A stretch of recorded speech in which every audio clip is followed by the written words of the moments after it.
दक्ष police news, पहिले खाकी मग बाकी. नमस्कार, आपण पाहत आहात दक्ष पोलीस न्यूज. गांजा विक्री करणाऱ्या दोघांना अटक करत वर्धा स्थानिक गुन्हे शाखेची धडक कारवाई. 526 ग्रॅम गांजासह 26,850 रुपयांचा मुद्देमाल जप्त. वर्धा जिल्ह्यात अंमली पदार्थांच्या विरोधात स्थानिक गुन्हे शाखेने पुन्हा एकदा धडक कारवाई करत गांजा विक्री करणाऱ्या 2 आरोपींना रंगेहात पकडण्यात यश मिळवले आहे. वर्धा पोलीस अधीक्षक सौरभ कुमार अग्रवाल यांनी जिल्ह्यात अंमली पदार्थ बाळगणारे आणि त्यांची विक्री करणाऱ्या गुन्हेगारांवर कठोर कारवाई करण्याचे आदेश स्थानिक गुन्हे शाखेला दिले होते.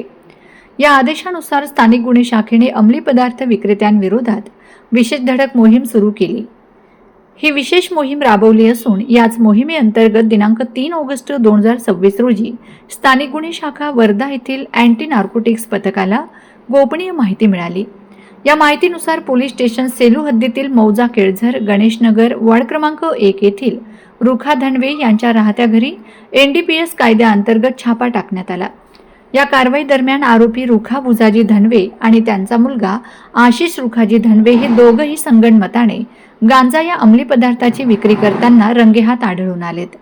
त्यानंतर पोलिसांनी दोन्ही आरोपींची झडती घेतली असता त्यांच्या ताब्यातून निव्वळ 526 ग्रॅम गांजा विक्रीतून मिळालेली नगदी रक्कम तसेच मोबाईल फोन असा एकूण 26,850 रुपयांचा मुद्देमाल जप्त करण्यात आला.